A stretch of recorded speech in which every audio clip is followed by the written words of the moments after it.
Welcome back friends. Welcome to TechVita channel. Last classல வந்து ஃபங்க்ஷனை எப்படி கிரியேட் பண்றதுங்கறத பெர்ஃபெக்ட்டா பார்த்தோம். லாஸ்ட் கிளாஸ்ல வந்து பேசிக்கலா ஃபங்க்ஷனை எப்படி கிரியேட் பண்றதுங்கறத மட்டும் தான் பார்த்தோம். ஒரு ஃபங்க்ஷனுக்குள்ள பாராமீட்டர்ஸையும் ஆர்குமெண்ட்ஸையும் எப்படி பாஸ் பண்ணி அதை வந்து மெயின் ஃபங்க்ஷனுக்குள்ள எப்படி கால் பண்றதுங்கறத நம்ம பார்க்கல. லாஸ்ட் கிளாஸ் வரைக்கும் யாருக்கும் டவுட் இருக்காதுன்னு நினைக்கிறேன். சோ இந்த கிளாஸ்ல வந்து நம்ம பார்க்க போறது என்னன்னா ஃபங்க்ஷனுக்குள்ள பாராமீட்டர்ஸையும் ஆர்குமெண்ட்ஸையும் பாஸ் பண்றது எப்படி, ஆர்குமெண்ட்ஸ் பாஸ் பண்றது எப்படி அப்படிங்கறதா இன்னைக்கு கிளாஸ் உடைய மெயின் கான்செப்ட். ஓகே, சோ இப்போ நம்ம வந்து இமேஜின் பண்ணிக்குவோம் எப்படின்னா ஒரு ரெண்டு நம்பர் ஆட் பண்ணணும். அது எப்படி ஆட் பண்றது, அதை வந்து ஃபங்க்ஷனை யூஸ் பண்ணி எப்படி ஆட் பண்றதுங்கிறதா கான்செப்ட். ஓகே, இப்போ ஸோ நம்ம ஃபங்க்ஷனை யூஸ் பண்றதுன்னு சொல்லியாச்சு. ஸோ வாய்டுன்னு சொல்லிட்டு நான் என்ன பண்றேன், ஒரு ஃபங்க்ஷன் கிரியேட் பண்றேன், வாய்ட் சம்னு சொல்லிட்டு. Void sum open bracket and closing bracket curly brackets. Okay, so இது வந்து ஒரு ஜென்ரலான ஒரு ஃபங்க்ஷன். இந்த ஃபங்க்ஷனுக்குள்ள நம்ம வந்து ஆர்குமெண்ட்ஸை பாஸ் பண்ணி ஆகணும். சாரி, ஆர்குமெண்ட்ஸ் எங்க பாஸ் பண்ணணும்னு கேட்டீங்கன்னா பிராக்கெட்ஸ்குள்ள. ஸோ நம்ம வந்து இப்போ என்ன பண்றோம்னா ஆர்குமெண்ட்ஸ் என்னவா இருக்கும், என்ன மாதிரியான ஆர்குமெண்ட்ஸ் அது. So argument type, argument name, அதுதான் சின்டெக்ஸ். ஓகேவா, இப்போ ஃபங்க்ஷன் கிரியேட் பண்ணும்போது நம்ம என்ன சொல்லியிருந்தோம்னா இது வந்து டேட்டா டைப், தென் இது வந்து சம் நேம், ஃபங்க்ஷன் நேம், இது வந்து ஓப்பன் பிராக்கெட் க்ளோசிங் பிராக்கெட். இதுக்குள்ள என்ன வரும்னா ஆர்குமெண்ட்ஸ் வரும்னு சொல்லியிருந்தோம். ஆர்குமெண்ட்ஸ் எப்படி வரும்னு கேட்டிங்கன்னா ஆர்குமெண்ட் டைப். இப்போ உதாரணத்துக்கு நம்ம வந்து அடிஷன் பண்றதும் சொல்லியாச்சு. அப்போ வந்து நம்பர்ஸ் தான். நம்பர்ஸ்னா அது என்ன, integer. So integer argument type வந்து இன்டிஜர். நம்ம ரெண்டு நம்பர் கொடுக்குறோம்னு சொல்லியிருக்கோம். அப்போ ரெண்டு நம்பரையுமே நம்ம டெக்ளேர் பண்ணி ஆகணும். ஆனால் என்ன நம்பருங்கிறது நம்ம இங்கே இடத்துல கொடுக்க மாட்டோம். இந்த இடத்துல கொடுக்கறதா இருந்தால் நம்ம இங்கே நம்ம மெயின் ஃபங்க்ஷன்லேயே அதை எழுதிடலாம். ஸோ நம்ம மெயின் ஃபங்க்ஷனில் தான் கொடுப்போம். அது வந்து எந்த நம்பர் வேண்டாலும் இருக்கலாம். அது உள்ள வந்து இங்கே ப்ராசஸ் பண்ணி நம்மளுக்கு ரிசல்ட் சொல்லணும். ஸோ நம்ம காமனாக இருக்கிற பட்சத்தில் ஆர்குமெண்ட் டைப்பும் ஆர்குமெண்ட் நேமும் கொடுக்கணும். ஸோ ஆர்குமெண்ட் நேம் வந்து சம்திங் ஏ அந்த மாதிரி வச்சுக்கலாம். அதே மாதிரி ரெண்டு நம்பருங்கிறதுனால ஒரு நம்பருக்கு இன்ட் ஏன்னா இன்னொரு நம்பருக்கு இன்ட் பி. ஓகேவா, இதுதான் வந்து ஜெனரல் கான்செப்ட். இப்போ எப்படின்னா இது வந்து எத்தனை நம்பர் வேணாலும் நம்ம அடிஷன் பண்ணலாம். 2 நம்பர்ஸ் நான் ஆட் பண்ணணும்னு சொல்லதுனால ரெண்டு int A and integer B அப்படின்னு ரெண்டு கொடுத்துருக்கேன். இதே 3 நம்பராக இருந்துச்சுன்னா கமா இன்டிஜர் சி அப்படின்னு சொல்லிட்டு வரும். ஓகே, இது வந்து இப்படி இந்த இடத்துல கொடுத்துட்டதுனால இங்கே சம்முன்னு கொடுத்துட்டதுனாலே மூணுமே ஆட் ஆயிடுன்னு அர்த்தம் கிடையாது. இதுக்கு வந்து எப்படின்னா இங்கே நான் வந்து சம் 1, 2, 3 நான் இங்கே கொடுத்தேன்னா, சாரி கமா 3 கொடுத்தேன்னா இப்போ இது என்ன பண்ணும்னா சம்முங்கிற ஃபங்க்ஷனை இது கால் பண்ணுது. ஸோ சம்முங்கிறது டைரக்டா இந்த இடத்துக்கு வரும். இங்கே வந்தோடனே இந்த 1 என்ன ஆகும், இன்டிஜர் ஏஆ மாறிடும். 2 என்ன ஆகும், இன்டிஜர் பிஆ மாறிடும். 3 வந்து இன்டிஜர் சிக்கு வந்துடும். ஓகே, ஜஸ்ட் ரீப்ளேஸ் ஆகும். இந்த ரீப்ளேஸுக்கு தான் வந்து ஃபங்க்ஷன் யூஸ் பண்றது. ஓகே, ஸோ இந்த நம்பரை இதெல்லாம் டெலிட் பண்ணிடுறேன், உங்களுக்கு புரிஞ்சுக்கணுங்கிறதுக்காக சொன்னேன். கடைசியில் சொல்லும்போது தான் உங்களுக்கு ஃபுல் கான்செப்டும் புரியும். ஸோ தென் இப்போ என்ன பண்ணிடுறோம், இன்டிஜர் ஏ இன்டிஜர் பி அப்படின்னு சொல்லிட்டு ரெண்டு இன்டிஜர் கால் பண்ணிடுறோம். தென் நம்ம உள்ள வந்துடுறோம். உள்ள வந்துட்டா என்ன ஆகும், நம்ம ஆட் பண்ணணும்னு சொல்லியாச்சு. இப்போ ஆட் பண்ண தேர்ட் நம்பர் ஒன்று வரும். 1 + 2 அப்படின்னா 3ன்னு சொல்லிட்டு ஒரு நம்பர் வரும்ல, அதை நம்ம வேரியபிள் அசைன் பண்ணி ஆகணும். ஸோ இன்ட்டு நான் வந்து சம்னு ஏற்கனவே ஃபங்க்ஷன் இருக்கிறதுனால நான் என்ன பண்ணிடுறேன், அடிஷன் ஆடு அப்படின்னு சொல்லிட்டு ஒரு இன்டிஜர் அசைன் பண்றேன். அதை நான் என்ன பண்றேன், add is equal to A plus B. இந்த ஏ என்னன்னு கேட்குறீங்களா, இந்த ஏ தான் இது. ஓகே, ஸோ அதே போல இந்த பி வந்து இது. புரியுதுங்களா? ஸோ தென் நான் என்ன பண்றேன், இங்க printf கொடுக்குறேன். printf addition of two numbers is 2 numbers are percentage d. The value வந்து percentage d தான இன்டிஜர் இருக்கு. So comma add. ஓகே, கரெக்டா? தென் செமிகோலன். இப்போ என்ன ஆகுது, நம்ம ஒரு கம்ப்ளீட்டா ஒரு ஃபங்க்ஷனை எழுதி முடிச்சாச்சு. இது ரிட்டர்ன் டைப் கிடையாது, டைரக்டா வந்து ஸ்டேட்மெண்ட்டை பிரிண்ட் பண்றது. அதனால தான் நம்ம வாய்ட் யூஸ் பண்றோம். நான் அடிக்கடி இதை சொல்லிக்கிட்டே இருக்கேன், புரிஞ்சுங்க. ஓகே, ஸோ வாய்ட் சம்னு சொல்லும்போது இந்த இடத்துல நம்ம 1, 2 கொடுத்தோம்னா என்ன ஆகும், சம் 1, 2 வரும். அப்புறம் இன்டிஜர் ஆட்னு சொல்லிட்டு நம்ம ஒரு வேரியபிள் அசைன் பண்றோம். அது என்னன்னா 1ஐயும் 2ஐயும் ஆட் பண்ணுற வேல்யூக்கு வந்துடும். ஸோ 1 + 2 3ன்னு சொல்லிட்டு வந்துடும். இது என்ன பண்ணும், அடிஷன் ஆடுங்கிற அந்த வேரியபிளுக்கு 3ங்கிற வேல்யூ அசைன் ஆகிடும். தென் printf addition of two numbers are percentage d, d ஆடுங்கிறப்ப அந்த இடத்துல 3ங்கிற வேல்யூ மெமரி வந்து ஸ்டோர் ஆகி இருக்கும். ஸோ இது எல்லாமே வந்து டெம்பரரி மெமரியில் ஸ்டோர் ஆகிருக்கும். இது எப்போ கால் பண்ணுறோமோ அப்போ வரும். இது எப்படி கால் பண்ணுறது? ஜென்ரலாக நான் வந்து சம்முன்னு சொல்லிட்டு நேற்று சொன்னப்போ இப்படி கால் பண்ணால் போதும் அப்படின்னு சொல்லியிருந்தேன்.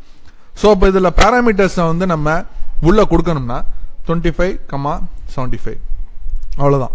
ஏன்னா இந்த இடத்துல 2 வேரியபிள் தானே நம்ம கொடுத்துருக்கோம், 2 ஆர்குமெண்ட்ஸ் தானே கொடுத்துருக்கோம். அதுக்கு உண்டான பேராமீட்டர்ஸை நம்ம இங்கே பாஸ் பண்ணுறோம். புரியுதுங்களா?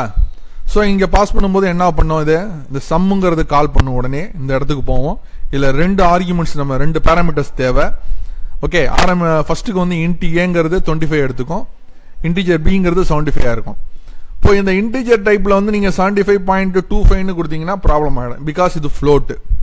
ஓகே, ஸோ அந்த ஆர்கியூமெண்ட்டுக்கு தகுந்த மாதிரியான பேராமீட்டர் நீங்கள் கொடுக்கணும், சம்மந்தம் இல்லாமல் கொடுத்துடக்கூடாது. அதனால தான் நம்ம அசைன் பண்ணும்போதே அது இன்டிஜரா இல்லை வந்து ஃப்ளோட்டா இல்லை கேரக்டரா இல்லை ஸ்ட்ரிங்காங்கிறத ப்ரியராகவே நம்ம வந்து அசைன் பண்ணிடுறோம்.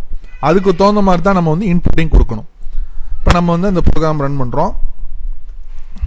ஸோ பாருங்கள், 25ம் 75ம் இது என்ன பண்ணுது, the addition of 2 numbers are 100. இப்போ 2ஐயும் ஆட் பண்ண 100 தானே வருது. ஓகேவா? இது எப்படி கால் ஆகுதுங்கிறது புரியுதா? ஸோ இதே இந்த நேரத்தில் நான் இங்கே இதை நான் என்ன பண்ணிடுறேன், நான் இந்த ஃபங்க்ஷன் வந்து நான் கால் பண்ணாமல் இருக்கேன்னா அப்போ இங்கே ப்ரோக்ராம் எழுதுறதுனால வந்து ஆட்டோமேட்டிக்கலாகவே இங்கே பிரிண்ட் ஆகுமானா பிரிண்ட் ஆகாது. பாருங்கள், பிரிண்ட் ஆகலை. ஓகே ஓகே ஸோ இதான் கான்செப்ட். இப்போ நம்ம ரெண்டாவது இன்னொரு வகையில் நம்ம அந்த ப்ரோக்ராமிங் நம்ம பண்ணிட்டு இருக்கும் போதே ஏற்கனவே நம்ம பயன்படுத்தின சில விஷயங்களையும் சேர்த்து பயன்படுத்திக்கிட்டு நம்ம ப்ரோக்ராமிங் ஃபங்க்ஷன் வந்து நம்ம என்ன ப்ரோக்ராமிங் எபிலிட்டியை வந்து நம்ம வந்து ஸ்ட்ராங் பண்ணணும். இப்போ வந்து யூசர் டிஃபைன்டு இல்லாமல் வந்து டிஃபால்ட்டாகவே வந்து 25ம் 75 தான் அந்த 2 இன்டிஜர்னு சொல்லிட்டு சொல்கிறோம். இப்போ யூசர் எண்ட் யூசர் வந்து டிஃபைன் பண்ணணும் அப்படின்னா அதுக்கு எப்படி பண்ணுறது, இந்த ஸ்கேன்அப் ஃபங்க்ஷனை யூஸ் பண்ணுவோம், ஞாபகம் இருக்கா? ஸோ அதை எப்படி யூஸ் பண்ணுறதுங்கிறத பார்ப்போம். இப்போ ப்ரியராகவே நம்ம வந்து 25 75 நம்பர் கொடுக்காம 2 நம்பரை நம்ம என்ன பண்ண போகிறோம், எண்ட் யூசர் லேர்ன் பண்ண போகிறோம். ஸோ இப்போ வந்து நான் என்ன பண்ணுறேன், printf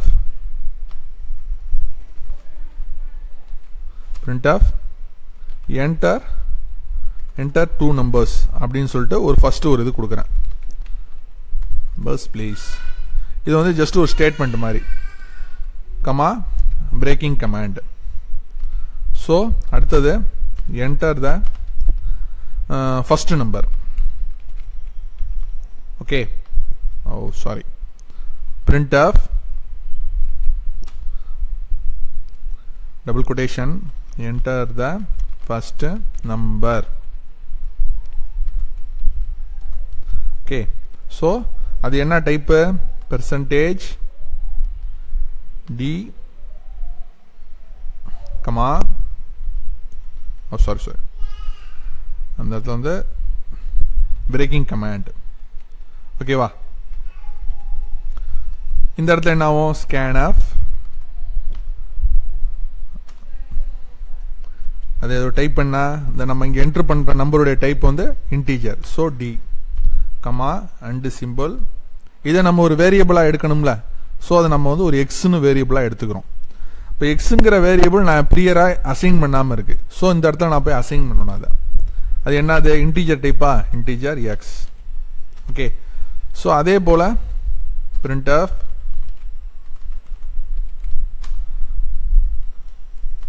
enter the second number, breaking line command, then scanf percentage d comma and symbol y. ஏபின்னு இது வரையும் எடுத்துகிட்டு இருந்தோம். ஏன் ஏபின்னு எடுத்துக்கலன்னா இங்கே நம்ம ஏபின்னு சொல்லிட்டு 2 இன்டிஜரை நம்ம ஒரு ஃபங்க்ஷனில் அசைன் பண்ணுறோம். ஸோ அதனால் வந்து நம்ம இதை எடுத்துக்க முடியல. ஓகே, ஏன் நம்ம வந்து எக்ஸ்ஒய்ன்னு நம்ம வந்து இன்டிஜரை வந்து தனியாக நம்ம வேரியபிள் அசைன் பண்ணுறோம்னா ஏபின்னு தான் ஜென்ரலாக கொடுத்துட்டு இருந்தோம். இந்த ஏபிங்கிறது நம்ம இந்த ஃபங்க்ஷனில் நம்ம யூஸ் பண்ணுறோம். ஸோ ஒரு இடத்துல வந்து நம்ம ஒரு வேரியபிளை அசைன் பண்ணிட்டோம்னா, ஒரு நேம் கொடுத்து அசைன் பண்ணிட்டோம்னா, அதே நேமில் ஃபங்க்ஷனையும் சரி வேரியபிளையும் சரி தொடர்ந்து நம்ம அசைன் பண்ணக்கூடாது. ஓகேவா? ப்ரோக்ராம் ரன் ஆகும்போது குழப்பம் ஏற்படும். அதனால தான் நான் வந்து இன்டிஜர் எக்ஸ் தென் இன்டிஜர் ஒய் நீங்கள் அசைன் பண்ணியிருக்கேன். ஸோ அதை நான் வந்து ஒய்க்கு நான் அசைன் பண்ணலை, இன்டிஜர் ஒய். ஓகே, ஸோ இப்போ என்ன ஆகும்னு கேட்டிங்கன்னா, இப்போ இது வரைக்கும் என்ன ஆயிருக்கு, என்டர் த 2 numbers. ஓகே, இது வரைக்கும் ரன் பண்ணுவோம் பாருங்களேன். இப்போ enter 2 number please, enter the first நம்பர்னு கேட்குது. நான் என்ன பண்ணுறேன், 456. Enter the second number 289. அவ்வளோதான். ஏன்னா நம்ம வந்து இந்த இடத்துக்கு வரல பாருங்க, இந்த அடிஷன்ஸ் ஆஃப் 2 numbers ஆருங்கிற அந்த இடத்துக்கு வரல. காரணம் என்னன்னா, நான் வந்து இந்த இடத்துல சம்முங்கிற இந்த ஃபங்க்ஷனை வந்து நான் டெக்ளேர் பண்ணாமல் இருக்கேன். அதுதான் ரீசன். ஸோ நான் இங்கே டெக்ளேர் பண்ணாதான் இது அடுத்த இடத்துக்கு இங்கே போகும். இப்போ நான் இந்த இடத்துல என்ன பண்ணுறேன், சம்முன்னு சொல்லிட்டு ஃபங்க்ஷனை டெக்ளேர் பண்ணுறேன். இப்போ உதாரணத்துக்கு இப்போ இங்கே இதில் பேராமீட்டர்ஸ் நான் என்னென்னு பாஸ் பண்ணுறது. ஸோ இதுக்கு முன்னாடி வந்து 50 75 25ன்னு சொல்லிட்டு நம்பர் கொடுத்தேன். அந்த நம்பருக்கு பதில் இங்கே வந்து எண்ட் யூசர் டிஃபைன் பண்ணணும். யூசர் நீங்கள் வந்து அவுட்புட்லேயும் டிஃபைன் பண்ணணும். இப்போ டிஃபைன் பண்ணுறப்ப நம்ம என்ன இங்கே கொடுக்குறதுன்னா, அதுக்கு தான் இந்த எக்ஸ் ஒய்ன்னு சொல்லிட்டு 2 வேரியபிள் அசைன் பண்ணியிருக்கோம். ஓகே, ஸோ இப்போ இந்த இடத்துல என்ன பண்ணுறோம்னா, நம்பர் கொடுக்காம எக்ஸ் ஒய்ன்னு சொல்லிட்டு இந்த வேரியபிளை நம்ம அசைன் பண்ணும்போது, நீங்கள் எண்ட் யூசராக இருக்கிறப்ப நீங்கள் என்ன நம்பர் இங்கே கொடுக்குறீங்களோ அது இந்த இடத்துக்கு வரும். இப்போ நான் ரன் பண்ணி ப்ரோக்ராம் ஸ்டெப் பை ஸ்டெப்பாக எப்படி ரன் ஆகுதுங்கிறத சொல்கிறேன். ஸோ இப்போ நான் என்ன பண்ணுறேன், ரன் பண்ணுறேன் ப்ரோக்ராமை. இப்போ மெயின் ஃபங்க்ஷனுக்கு உள்ளே வருது, இன்ட் எக்ஸ் இன்ட் ஒய்ன்னு சொல்லிட்டு அதெல்லாம் ஸ்டோர் பண்ணிக்குது. அப்புறம் printf தானே first statement. So enter 2 numbers ப்ளீஸ்ன்னு கேட்குது. அப்புறம் என்டர் த ஃபர்ஸ்ட் நம்பர், நான் என்ன பண்ணுறேன் 7894 அப்படின்னு கொடுக்குறேன். தென் என்டர் த செகண்ட் நம்பர் 1122. ஓகேவா? இதுவரையும் கேட்டாச்சு, இதுவரையும் கொடுத்தாச்சு. இப்போ அடுத்தது என்ன ஆகும்னா, இங்கே நான் என்ட்ரு ஸ்கேன் ஆஃப் என்ட்ரு கொடுத்தோன்னே அடுத்தது இந்த ஃபங்க்ஷன் வந்து கால் ஆகும். இப்போ இந்த எக்ஸும் ஒய்யும் வந்து இந்த வேல்யூவும் இந்த வேல்யூவுமா இருக்கு. ஸோ இப்போ நம்ம கால் பண்ணும்போது என்ன ஆகும்னு கேட்டிங்கன்னா, சம் இது வந்து எப்படி மாறும்னா, இந்த லைனு சம் ஆஃப் நம்பர் என்ன இருக்கு உள்ள 7894 1122 அப்படின்னு சொல்லிட்டு கால் ஆகும். இப்படி கொடுத்துருக்கிறது இந்த மாதிரி கால் ஆகும். ஓகேவா? இந்த லைன் வந்து ரொம்ப முக்கியமாக புரிஞ்சிக்க வேண்டிய லைன். எப்படி இது மாறுதுங்கிறத புரிஞ்சுக்கிட்டா தான் ஃபங்க்ஷன் கிரியேட்டும் நம்ம எழுதக்கூடியது எதுக்காக எழுதுறோம் அப்படிங்கிற கான்செப்ட் நம்மளுக்கு புரியும். தொடர்ந்து நம்ம வந்து அட்வான்ஸாக நம்ம பண்ண முடியும், போக முடியுங்கிறதுக்கு உண்டான ஒரு பேஸே இதுதான். ஓகேவா? ஸோ நம்ம இந்த இடத்துல நான் கொடுக்குற நம்பர்ஸ் வந்து எக்ஸ் ஒய்ன்னு சொல்லிட்டு நான் இங்கே அசைன் பண்ணுறேன். அந்த எக்ஸ் ஒய் தான் இந்த இடத்துல கொடுக்குறேன். ஸோ இந்த ரெண்டும் எக்ஸ் ஒய்க்கு போய் இது இந்த இடத்துக்கு வந்துடும். ஓகே, ஸோ இப்போ நான் என்ன பண்ணுறேன், டெலிட் பண்ணிடுறேன். ஸோ இப்போ இங்கே கொடுத்து நான் என்ட்ரு பண்ணேன்னா இந்த ரெண்டும் நம்பரும் ஆட் ஆகும். ஸோ நம்ம கால்குலேட்டரில் மேனுவலாக ஆட் பண்ணோம்னா ஃபஸ்ட்டு நம்பர் வந்து 7894 ப்ளஸ் 1122, ஆன்சர் வந்து 9016. அதே ஆன்சர் இங்கே வந்திருக்கு. ஓகே, ஒரு ஃபங்க்ஷனை யூஸ் பண்ணி நம்ம எப்படி வந்து ஆட் பண்ணுறது, எண்ட் யூசரில் அதை எப்படி கொடுக்கறது அப்படிங்கிறது நம்ம இப்போ வந்து பார்த்துருக்கோம். இப்போ நார்மலாகவே வந்து பேசிக்கல்லேன்னு வரும்போது இதை ஏன் நீங்கள் நம்ம ஒரு ஃபங்க்ஷனாக பண்ணணும், தனியாக நம்ம இந்த மெயின் ஃபங்க்ஷனுக்குள்ளேயே இதை நம்ம கோடிங்காக கொடுத்து இது செஞ்சிடலாமேன்னு கேட்டிங்கன்னா, லாட் ஆஃப் டைம்ஸ் நம்ம அடிஷன் பண்ணணுங்கிற மாதிரி ஒரு சந்தர்ப்பம் வந்துச்சுன்னா ஒவ்வொரு தடவையும் நீங்கள் அடிஷனுக்கு உண்டான கோடிங்கை எழுத முடியாது. ஓகேவா? இன்னொரு தடவை நமக்கு தேவைன்னா நம்ம என்ன பண்ணிக்கலாம், திரும்பி சம் அப்படின்னு சொல்லிட்டு ஜஸ்ட் இந்த ஒரு இதை மட்டும் கொடுத்தா போதும். எண்ட் யூசருக்கு தேவைன்னா அதை நம்ம இந்த இடத்துல அசைன்மெண்ட்டாக போதும். எப்படி இருந்தாலும் எண்ட் யூசருக்கு தேவையான கோடிங்கை இங்கே நீங்கள் கொடுத்து தான் ஆகணும். அது ஃபங்க்ஷனை யூஸ் பண்ணாலும் சரி, பண்ணாமல் இருந்தாலும் சரி. ஆனால் ஒவ்வொரு நம்பருக்கு தனிப்பட்ட முறையில் அடிஷன் கோடு எழுதணுங்கிற அவசியம் கிடையாது. ஸோ இங்கே கொடுத்துட்டு நீங்கள் வந்து இந்த வேரியபிள் நேமை மட்டும் மாற்றினா போதும். உதாரணத்துக்கு i, j ரெண்டாவது, அவ்வளோதான். நமக்கு வந்து இத்தனை கோடிங் லைன் மிச்சம். நான் மெயின் ப்ரோக்ராமுடைய முக்கியமான குவாலிட்டி என்னன்னா, சைஸ் ஆஃப் த ப்ரோக்ராம் கம்மியாக இருக்குன்னு சொன்னேன். ஓகேவா? அதனுடைய விஷயங்கள் தான் இதெல்லாம். ஓகேவா? ஓகே, ஸோ இப்போ வந்து நம்ம என்ன பண்ணியிருக்கோம்னா, ஃபங்க்ஷனை யூஸ் பண்ணி அடிஷன் பண்ணியிருக்கோம். ஒரு ஹோம்ஒர்க் கிளாஸாக நீங்கள் என்ன பண்ணுங்கள், ஃபங்க்ஷனை யூஸ் பண்ணி சப்ராக்ஷன் பண்ணி பாருங்கள். நான் நெக்ஸ்ட் கிளாஸில் வந்து ஒரு இன்ட்ரெஸ்டிங்கான ஒரு எக்ஸாம்பிளோட அந்த ஃபங்க்ஷனே நம்ம ஒரு எக்ஸாம்பிளாக நம்ம வந்து இன்னொரு அட்வான்ஸ்டு கிளாஸில் பார்க்கலாம். Bye friends.